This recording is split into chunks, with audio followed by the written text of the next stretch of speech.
Well, hello, I'm out in the garage and I have the bike out again. We're gonna get fairly close to putting this on the road. So before we do, I picked up a tire. The other one, I don't know how old it is. I can't find a date code anywhere. There's slight weather checking on it.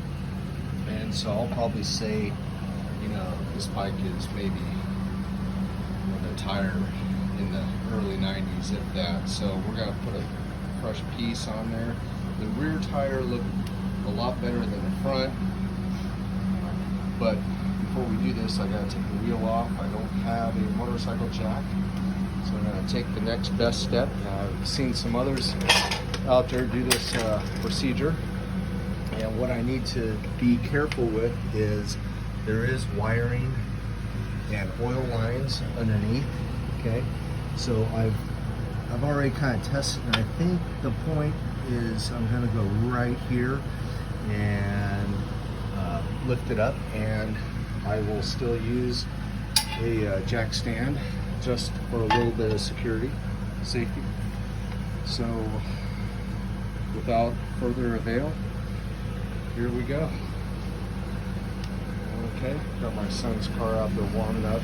Sits in the garage for, you know, you want to keep, whether you drive them or not, run them, let them get warm, let all the fluids cycle.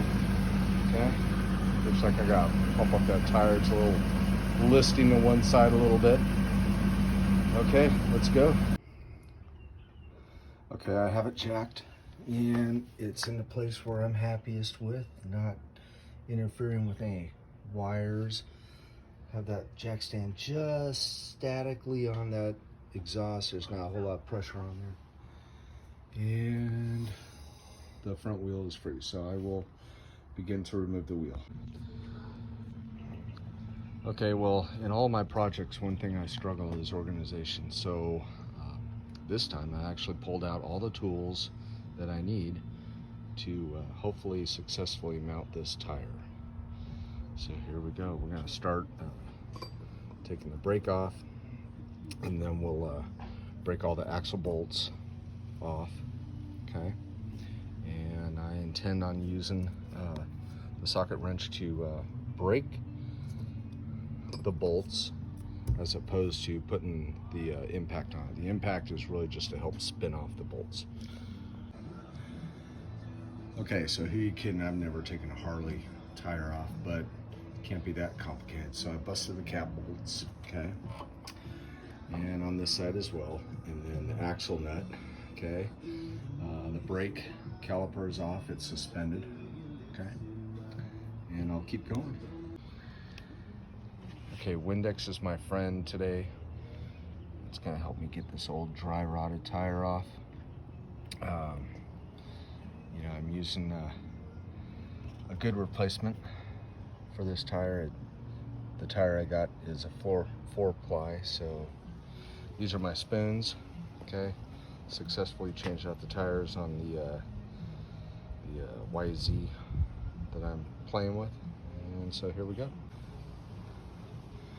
Best way to get the tire off is we'll take one side of the bead off and then flip over, pop this on the other side, and then the tire will just roll out of the rim. Okay, I fought with it for a little bit, and you know, like I said, this tire is so dry and brittle.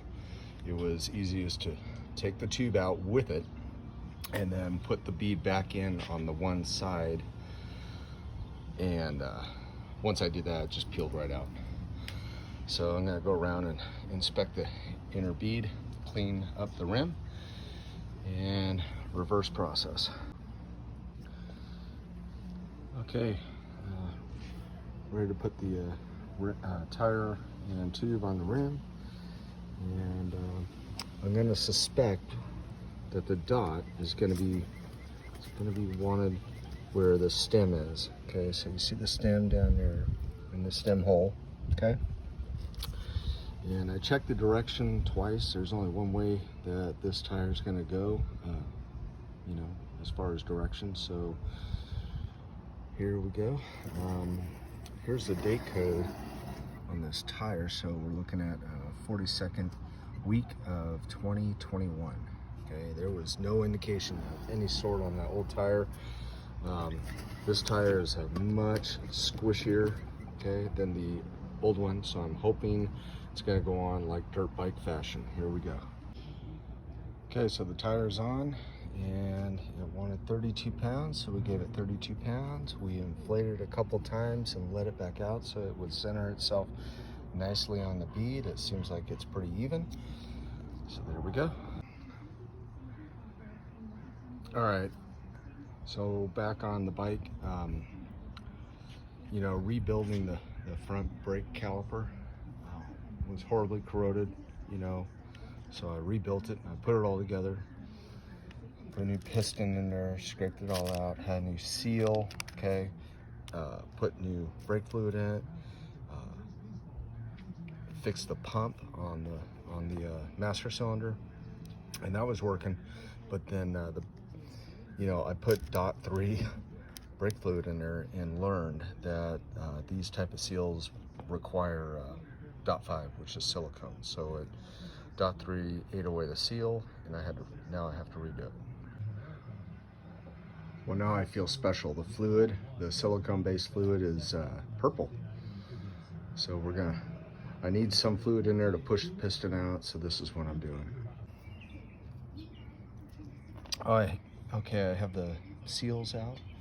So the first seal sits deep in a well in the caliper, and then this is the seal for the piston, the dust seal.